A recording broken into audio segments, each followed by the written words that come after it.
Hi விவஸ், அனைவருக்கும் வணக்கம். நான் உங்கள் பிரகலாதன். ட்ரேமி சேனலில் சேலம் மாவட்டம் சேலம் மாநகராட்சி அருகில் இருக்கக்கூடிய நம்ம பொன்னம்மாப்பேட்டை கேட்லேருந்து வீராணம் வலசூர் போகிற ரோட்டில் வீராணம் பஸ் ஸ்டாப்புக்கு நியரஸ்ட்டாக ஆன் மெயின் ரோடு ஃபேஸ் பண்ண மாதிரியே ஒரு அற்புதமான 1.5 ஏக்கர் பரப்பளவில் 28 பிளாட்ஸ் 28 வீட்டு மனைகள் ஒரு சூப்பரான முறையில் ஆன் மெயின் ரோடு ஃபேஸ் பண்ண மாதிரியே இந்த 28 வீட்டு மனைக்கும் ஃபுல்லாகவே காம்பவுண்ட் வால் பண்ணி டபுள் என்ட்ரன்ஸ் கொடுத்துருக்கோம். பெரிய ஆர்ச் வித் கேட்டு.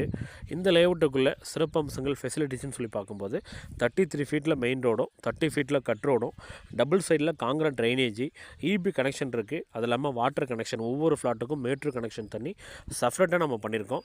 இந்த ப்ராப்பர்ட்டி பொறுத்திருக்கலாம் டிடிசிபி அண்ட் ரெரா அங்கீகாரம் பெறப்பட்ட ஒரு முதன்மையான வீட்டுமனை பிரிவு. இந்த வீட்டுமனை பிரிவு பார்த்திங்க அப்படின்னா நம்ம சேலம் ஓல்டு பஸ் ஸ்டாண்ட்லேருந்து டிஎம் செட்லேருந்து பொன்னம்மாப்பேட்டை கேட்லேருந்து நம்ம அள்ளிக்குட்டை வீராணம் போகிற வழியில் வந்தீங்கன்னா வீராணம் தாண்டி அப்படியே மெயின் ரோடு ஃபேஸ் பண்ண மாதிரி இந்த வீட்டுமனை பிரிவு அற்புதமான முறையில் அமைஞ்சிருக்குங்க. டிடிசிபி ரெரா அங்கீகாரம் பெறப்பட்ட ஒரு சூப்பரான வீட்டுமனை பிரிவு. நீங்கள் லேண்ட் பர்ச்சேஸ் பண்ணுறதுக்கு 70% பேங்க் லோன் போய்க்கலாம். வீடு கட்டுறதுக்கு கிட்டத்தட்ட 90% பேங்க் லோன் போய்க்கலாங்க. மினிமம் ஒரு 900 ஸ்கொயர் ஃபீட்லேருந்து பிளாட் ஸ்டார்ட் ஆகுதுங்க. 900, 1000, 1200, 1500 இந்த மாதிரி அளவுகளில் பிளாட் ஸ்டார்ட் ஆகுதுங்க. அற்புதமான வீட்டுமனை பிரிவு. ஒரு லோ பட்ஜெட்டில் ஒரு இன்வெஸ்ட்மெண்ட்டுக்கு சேலம் ஓல்டு பஸ் ஸ்டாண்ட்லேருந்து கரெக்டாக 8வது கிலோமீட்டரில் இந்த வீட்டுமனை பிரிவு அற்புதமான வசதிகளோட சூப்பராக டெவலப் பண்ணியிருக்கோம். ஒரு இன்வெஸ்ட்மெண்ட்டுக்கு இடம் தேடிட்டு இருக்கீங்கன்னா இந்த இடம் உங்கள் வாழ்க்கையில் ரொம்ப ஒரு ஹாஃப் டன் லேஅவுட்டாக இருக்கும். இந்த சைட்டை பற்றி மேலும் விவரங்களுக்கு கீழே கூட 2 நம்பரை கால் பண்ணுங்கள். நன்றி, வணக்கம், தேங்க்யூ.